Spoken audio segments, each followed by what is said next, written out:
اعوذ باللہ من الشیطان الرجیم بسم اللہ الرحمن الرحیم۔ بحیثیت انسان ہمارا مسئلہ یہ ہے کہ ہمارے دل گمراہ ہو گئے ہیں، اس لیے ہم اللہ کی قربت حاصل نہیں کر سکتے، لیکن اللہ تعالیٰ تو بڑا مہربان اور بہت رحم کرنے والا ہے۔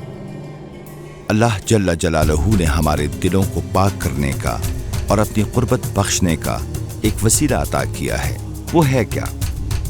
آسمانی کتب یعنی توریت شریف، زبور شریف، انجیل جلیل اور قرآن مجید اسی خاص وسیلے کی وضاحت کرتی ہیں۔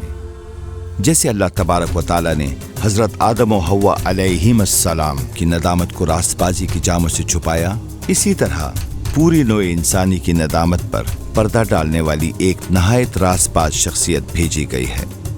جیسے اللہ تعالیٰ نے ایک کشتی مہیا کی حضرت نوح علیہ السلام اور ان کے خاندان کی نجات کے لیے، ویسے ہی اللہ سبحانہ و تعالیٰ نے تمام نوع انسان کی نجات کے لیے ایک کامل وسیلہ مہیا کیا ہے۔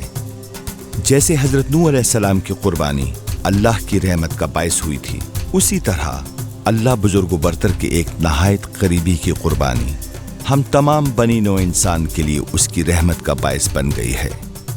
جیسے اللہ تعالیٰ نے حضرت ابراہیم علیہ السلام کے بیٹے کو موت سے بچانے کے لیے دمبے کو عظیم قربانی کے طور پر بھیجا، بالکل اسی طرح ہم تمام انسانوں کو آگ سے بچانے کے لیے اللہ تعالیٰ نے ایک معصوم عن الخطا ہستی کو بطور ذبح عظیم بھیجا۔ جیسے حضرت موسیٰ علیہ السلام کے زمانے میں دروازے کی چوکھٹ پر لگایا گیا بے عیب قربانی کا خون بنی اسرائیل کے پیلوٹوں کو موت سے بچانے کا باعث ہوا، تو اسی طرح ہمارے زمانے میں بھی تمام بنی نوع انسان کے لیے ایک پاکیزہ خاتون سے جنم لینے والی بے عیب ہستی ہمیں دوزخ سے بچانے کا باعث ہے۔ توریت موسوی کے مطابق ایک ہی چیز ہمیں ندامت اور گناہ سے پاک کرتی ہے، اور وہ ہے قربانی کا خون۔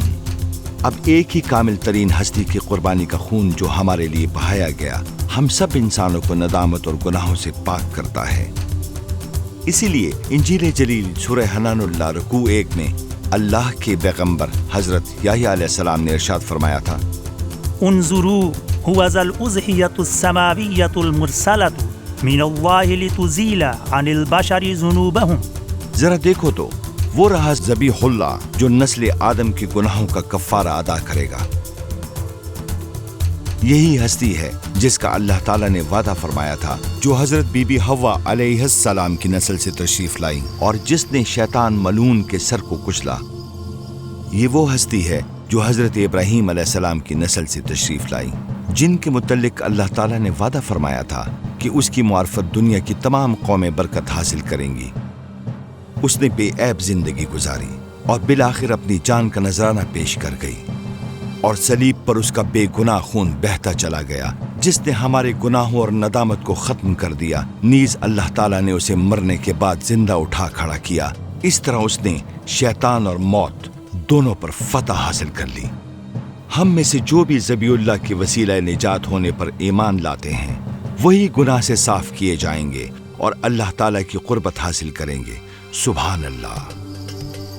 پھر ہم میں شرمندگی اور احساس جرم نہیں ہوگا، دوزخ کی آگ ہمیں کچھ نقصان نہیں پہنچائے گی، بلکہ ہم جنت کے باغوں میں اللہ کے نور کی قربت میں ہمیشہ ہمیشہ قیام کریں گے۔ یہ ہے حقیقی دین الہی اور صراط مستقیم۔ الحمدللہ۔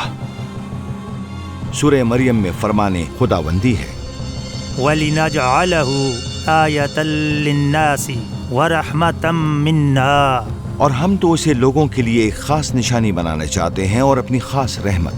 ذَلِكَ عِيسَى ابْنُ مَرْيَمَ قَوْلَ الْحَقِّ الَّذِي فِيهِ يَمْتَرُونَ۔ یہ ہے عیسیٰ ابن مریم، اور یہ ہے اس کے بارے میں وہ سچی بات جس میں لوگ شک کر رہے ہیں۔